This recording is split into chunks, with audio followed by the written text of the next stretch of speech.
11 दिसंबर 2023 को supreme court के 5 senior जजेस ने फैसला दिया कि जम्मू एंड कश्मीर में से आर्टिकल 370 को हटाने का सरकार का निर्णय सही है, यानी कि अब जम्मू एंड कश्मीर में से आर्टिकल 370 को हटाया जाएगा। सुप्रीम कोर्ट का ये स्टेटमेंट आने से पिछले 4 साल की कंट्रोवर्सी समाप्त हो गई, क्योंकि ये कंट्रोवर्सी 2019 से चल रही थी, जब बीजेपी ने जम्मू एंड कश्मीर में से आर्टिकल 370 को हटाया था। एक तरफ बीजेपी मानता है कि ये कश्मीर की प्रोग्रेस के लिए बहुत अच्छा डिसीजन है, लेकिन दूसरी तरफ ऑपोजिशन सुप्रीम कोर्ट के निर्णय को मानने के लिए तैयार ही नहीं है। आखिर ये आर्टिकल 370 है क्या, और इसको हटाने से कश्मीर को फायदा होगा या नुकसान, और बीजेपी सरकार ने इसे 2019 में हटाने का निर्णय क्यों किया? आइए आज के इस वीडियो में आर्टिकल 370 को डिटेल में जानते हैं। Today was a big day at India Supreme Court. An important case was on the docket, the case of Kashmir and Article 370. The Supreme Court of India has upheld the Union government's decision to abrogate Article 370. Now the government in India has scrapped the special status awarded to Kashmir. Congress party ने ये कहा, We respectfully disagree with the judgment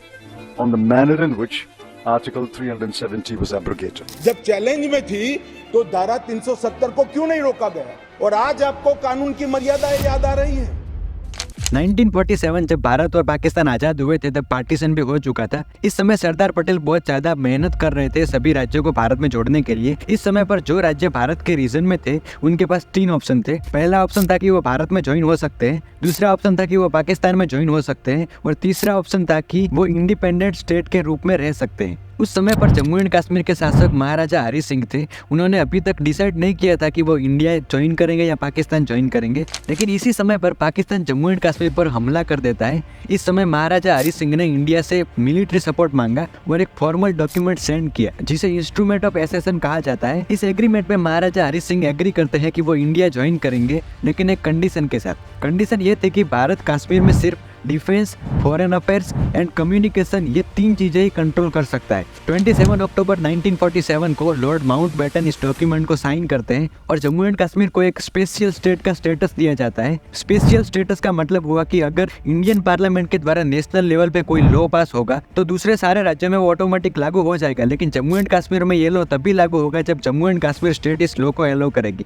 लेकिन Jammu and Kashmir के पास ये special power तब तक ही है जब तक पार्लियामेंट का कोई भी law defence, foreign affairs and communication के रिलेटेड ना हो। यानी कि अगर इन 3 चीजों के कोई भी लॉ इंडियन पार्लियामेंट बनाती है तो वो पूरे भारत में लागू हो गए, जम्मू एंड कश्मीर को भी लागू होगा। ये जो जम्मू एंड कश्मीर को स्पेशल स्टेटस देने की बात है, वही आर्टिकल 370 है। ये आर्टिकल 370 1947 से हमारे कॉन्स्टिट्यूशन का पार्ट है, और ये आर्टिकल 370 जम्मू एंड कश्मीर को स्पेशल स्टेटस देता है कि भारत सरकार के सारे लॉ जम्मू एंड कश्मीर में लागू नहीं होंगे और जम्मू एंड कश्मीर के लिए अलग से लॉ बनाए जाएंगे। लेकिन आर्टिकल 370 ये भी कहता है कि ये जो जम्मू एंड कश्मीर को स्पेशल स्टेटस देने की बात है, वो एक टेम्पररी प्रोविजन है, यानी कि अगर प्रेसिडेंट चाहे तो पब्लिक नोटिस निकाल के आर्टिकल 370 को हटा सकते हैं। लेकिन पब्लिक नोटिस निकालने से पहले प्रेसिडेंट को जम्मू एंड कश्मीर की कॉन्स्टिट्यूट असेंबली की परमिशन लेनी पड़ेगी। अब आपको लगेगा कि प्रेसिडेंट आर्टिकल 370 को हटा सकते थे, तो फिर इस आर्टिकल 370 को हटाने में इतनी प्रॉब्लम क्यों आ रही थी? इसका एक रीजन है कि ये जो Jammu and Kashmir constitute assembly थी, वो 1957 में ही खत्म हो जाती है। अब अगर आर्टिकल 370 को हटाना है तो कॉन्स्टिट्यूशनल असेंबली की परमिशन लेनी पड़ेगी,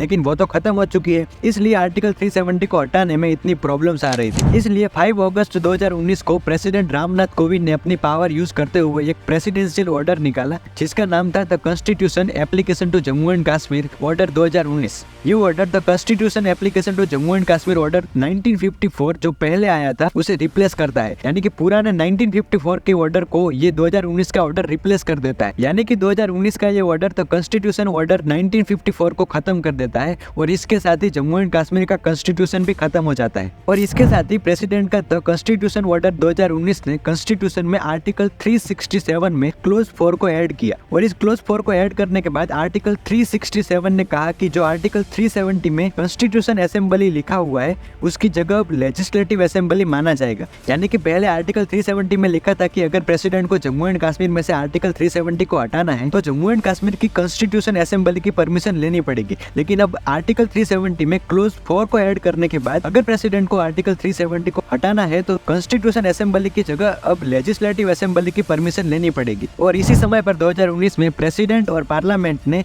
जम्मू एंड कश्मीर में से आर्टिकल 370 को हटाने का निर्णय किया। अब आर्टिकल 370 को जम्मू एंड कश्मीर से रिमूव कर दिया, इसका मतलब ये हुआ कि अब जम्मू एंड कश्मीर का स्पेशल कॉन्स्टिट्यूशन नहीं होगा, कोई सेपरेट फ्लैग भी नहीं होगा और बाकी इंडियन आकर वहाँ पर रह सकेंगे, प्रॉपर्टी खरीद सकेंगे, सरकारी नौकरियां भी कर सकेंगे और वहाँ की स्कॉलरशिप भी ले सकते हैं। अब बात करते हैं आर्टिकल 370 को हटाने से जम्मू एंड कश्मीर को क्या फायदा होगा। पहला है इकोनॉमिक डेवलपमेंट। अब नई कंपनियां वहां पर आकर इन्वेस्ट करेगी और बाकी के इंडियंस आकर जम्मू एंड कश्मीर में प्रॉपर्टी खरीदेंगे, वहां की स्कूल में पढ़ेंगे, तो जम्मू एंड कश्मीर को इकोनॉमिकली बहुत फायदा होगा। दूसरा है जितनी ज्यादा जॉब्स बढ़ेगी उतना ही टेररिज्म कम होगा।